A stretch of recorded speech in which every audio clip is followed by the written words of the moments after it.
आज हम पढ़ेंगे सहायक संधि। सहायक संधि क्या थी? यह सबसे इम्पोर्टेंट क्वेश्चन है बीए के 4th सेम का, जो हर बार क्वेश्चन पेपर में आता ही आता है 16 मार्क्स में। तो हम पढ़ते हैं।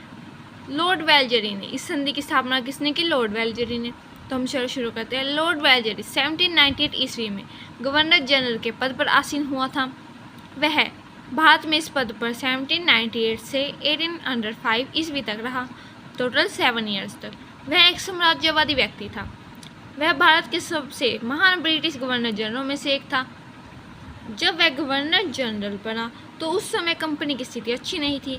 हैदराबाद का निजाम क्या? हैदराबाद के जो शासक था उसको उपाधि दी जाती थी, उसको निजाम बोलते थे। अंग्रेजों का क्या विरोधी हो गया था जो हैदराबाद का शासक था। वह फ्रांसीसियों के साथ मिलकर षड्यंत्रों में लीन रहता था। मराठे भी अपनी शक्ति बढ़ाने में लगे थे। मैसूर का शासक कौन था? टीपू सुल्तान था। उस समय अपनी हार का बदला लेने की तैयारी कर रहा था। परंतु वेलजरी ने अपनी योग्यता और चतुराई का परिचय देते हुए न केवल सभी कठिनाइयों को दूर किया, बल्कि सहायक संधि प्रणाली के द्वारा भारत में ब्रिटिश साम्राज्य की जड़ों को भी मजबूत करवाया। सहायक संधि की शुरुआत की लॉर्ड वेलजरी ने। यह क्या? गवर्नर जनरल था, महान वालों में सबसे। और क्या इसने क्या किया? साम्राज्यवाद, ब्रिटिश साम्राज्यवाद की स्थापना करने में सबसे ज़्यादा महत्वपूर्ण स्थान प्राप्त किया।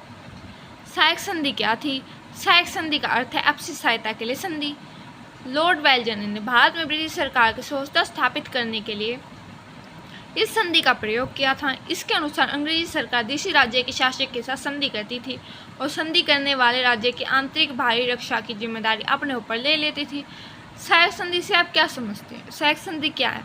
आपकी लैंग्वेज में कहा जाए तो मतलब किसी के साथ हम संधि कर ले कि तू मेरा ये काम कर दियो तो मैं तेरे को ये दे दूँगा, वैसे ही एक संधि थी। इसके लिए अंग्रेज एक सेना तैयार करते थे और उस सेना का समस्त खर्च देशी राज्य को देना पड़ता था।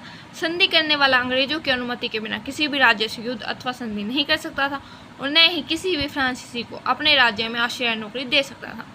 जिस संधि क्या थी? जिस भी शासक से संधि करते थे उसको पहले क्या करते थे? बाहरी रूप से उसकी रक्षा करते थे और अंदर से भी रक्षा करते थे। तो क्या अपनी एक सेना रखते थे, उसका खर्च किससे लेते थे? शासक से ही लेते थे। और क्या उसके क्या संधि करते थे? मतलब क्या शर्त रखते थे? ये शर्त रखते थे कोई भी युद्ध उसकी अनुमति के बिना नहीं लड़ा जाएगा और ना ही किसी और से संधि की जाएगी उसकी अनुमति के बिना, और ना ही किसी फ्रांसीसी को अपने राज्य में आश्रय या नौकरी दी जाएगी। इस प्रकार की शर्तें वो रखते थे शासकों के। लॉर्ड वेलजरी समय इस सहायक संधि का आविष्कारक नहीं था। इसका प्रयोग फ्रांसीसी गवर्नर डुप्ले ने भी किया था। जैसे कि हमने क्या पढ़ा? लॉर्ड वेलजरी ने इसका आविष्कार खुद नहीं किया था, उससे पहले भी एक कर चुका था। कौन था वो? डुप्ले ने किया था। वह भारतीय शासकों को सैनिक सहायता के बदले धन लेता था। क्या? सैनिक सहायता देता था और धन ले लेता था। 1765 ईस्वी में अवध के नवाब से संधि की थी।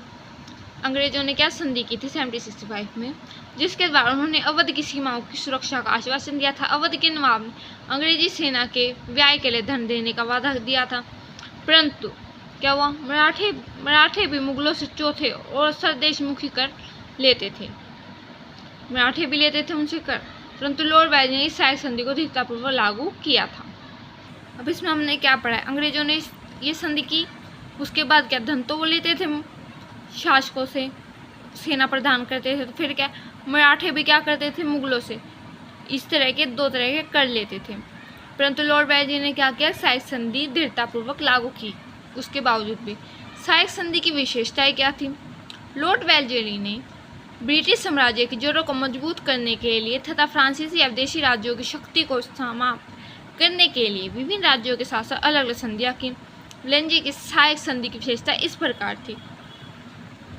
सहायक संधि करने वाला देशी राज्य अपने विदेशी मामलों में कंपनी की इच्छा अनुसार कार्य करते थे।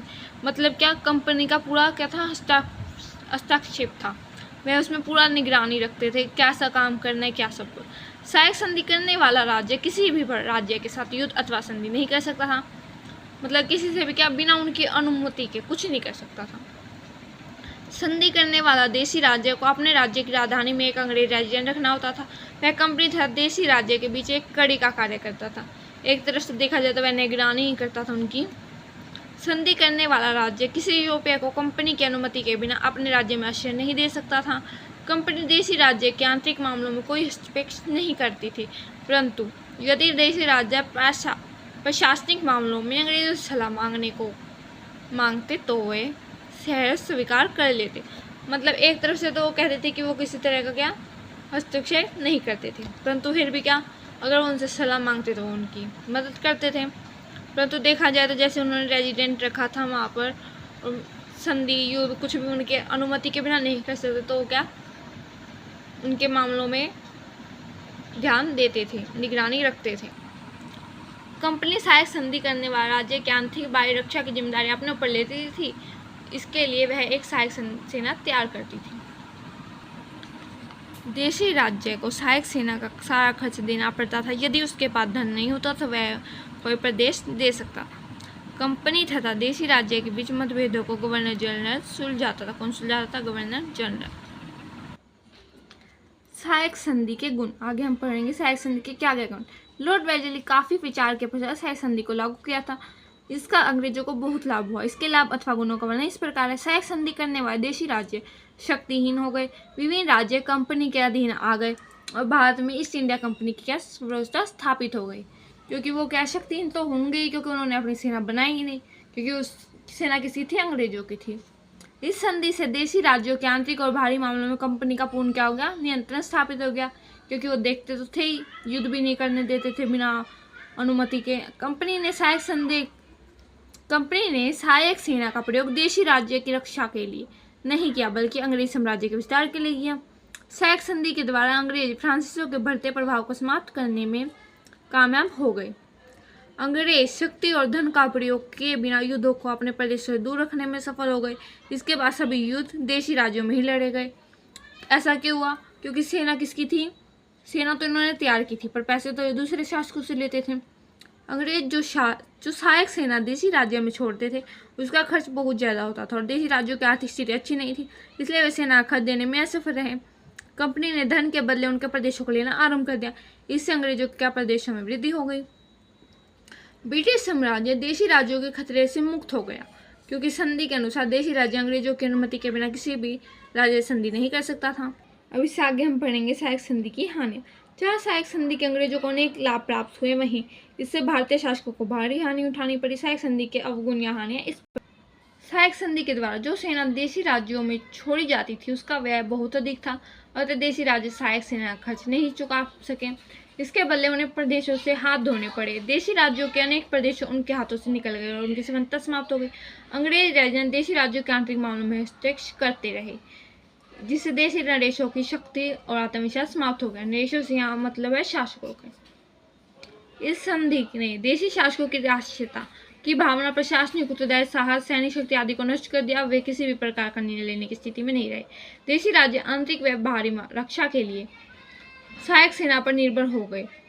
उन्होंने अपने सैनिकों को नौकरी से निकाल दिया। हजारों की संख्या में सैनिक बेरोजगार हो गए। इस संधि से देशी राज्यों की आर्थिक स्थिति अत्यंत शोचनीय हो गई, क्योंकि इन्हें भारी मात्रा में सहायक सेना का खर्च देना पड़ता था, जिससे खजाना खाली हो गया।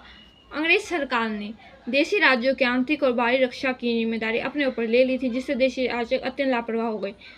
उन्होंने प्रशासनिक कार्यों में रुचि लेनी बंद कर दी, जिससे प्रशासनिक व्यवस्था खराब हो गई। देशी राज्य दिन प्रतिदिन कमजोर होते चले गए।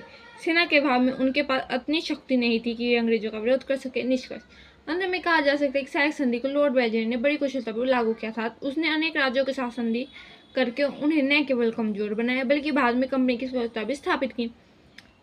इस संधि के परिणाम स्वरूप एक के बाद एक प्रदेश पर अंग्रेजों का अधिकार हो गया। जैसे कि हमने ये क्वेश्चन पढ़ा शुरू से लेकर अब तक, इसमें मेन चीज क्या निकली आपको जो देखा, सहायक संधि क्या थी। जो सहायक संधि थी वो इस सब में क्या, इसकी विशेषता भी वही थी जो हमने इसमें डिफाइन की थी, वो इसकी विशेषता थी और वो इसके गुण और दोष थे। तो ये बहुत इजी क्वेश्चन है, आप इजीली लर्न कर सकते हैं। जो मेन पॉइंट आपको लगे उससे आप याद कर सकते हैं।